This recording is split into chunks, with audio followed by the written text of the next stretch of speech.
vindication through suffering. Let's talk about the things that you go through in private. All the things that you go through in private. When God blesses you openly, it is because of all the things you've been through privately.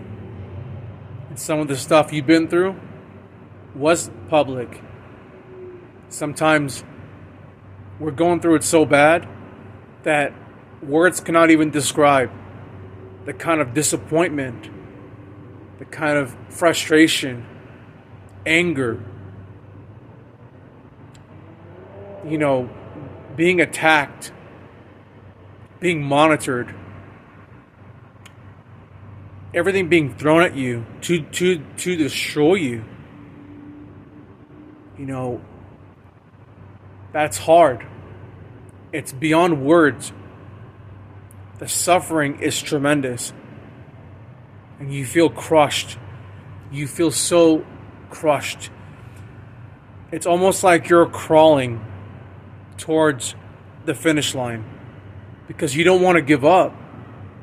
Because if you give up, this will last forever. And you don't want that to last forever. You want to make it to the finish line. And you've been so strong for so long that you start to feel like you're crawling because you don't want to give up. You want to keep moving forward. And you're thinking to yourself, how much longer do I have to continue with this? How much more do I have to endure after enduring for decades? Not just for a couple years, but for decades. I just turned 38 2 days ago. And I've been going through this since I was 19 years old.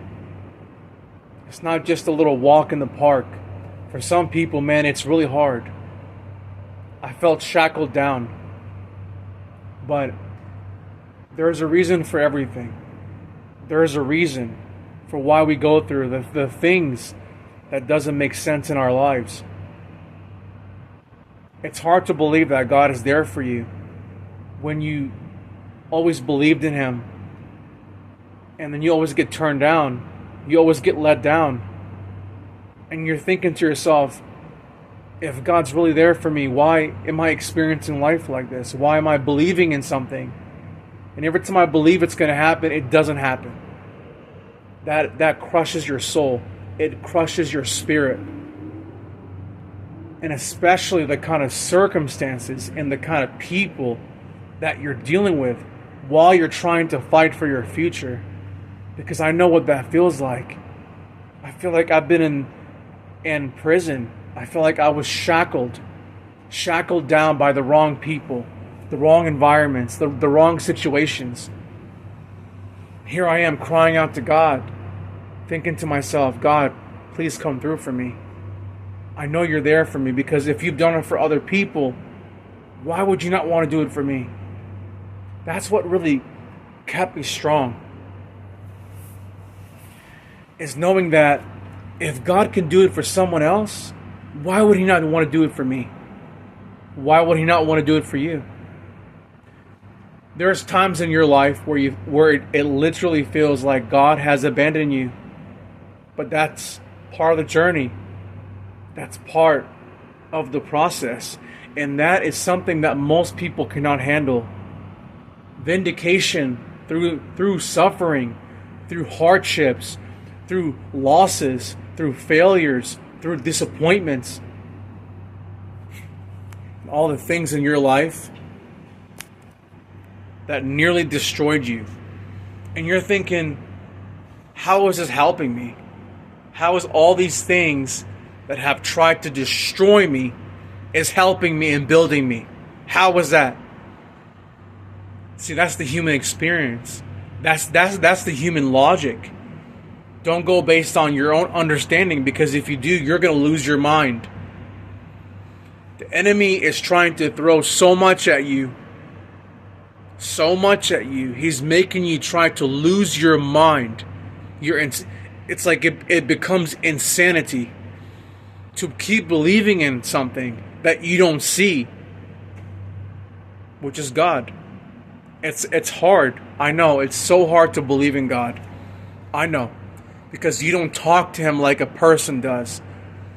It's like you can't really sometimes feel him, but it's just to believe in something that you can't see is very special. It's that 1% or 5% of the human population that's actually willing to go through this process and do it the hard way and pick up their cross and follow him. It is the hardest thing. It's so much easier if you follow the wrong gods. It's so much easier if you just don't follow Jesus. If you followed other religions, it's much easier to do that. It's like there is no warfare at all. It's like when you believe in other false gods, pretending to be real gods, you get everything you want. I mean, it's not that hard. But as soon as you get serious about picking up your cross and following Jesus Christ, all hell breaks loose on you. And honestly, that's where you are made. Like, that's when God sees who you really are. What are you really made of? When your life falls apart, who are you then? When everything is being stripped away from you, who are you then? Everything that you've loved is being stripped away from you. Everything you care about, everything you need is being stripped away from you. What are you going to do then? Who are you then? And if you're still a person of character and integrity, then God can bless you abundantly. You can handle the wealth, the success, the fame, the glory. It's God's glory shining upon your life that gives you glory. Life is meaningless without Jesus Christ. It really is. Life is meaningless. It's Friday night, and I'm out here by myself because I'm a real lone wolf, and it's not by choice. It's not by choice. You learn a lot when you're by yourself. You get to know who you really are. So my question to you is, who are you? What drives you? What drives you? What makes you keep going? So, that being said, go out there and show the world who you are.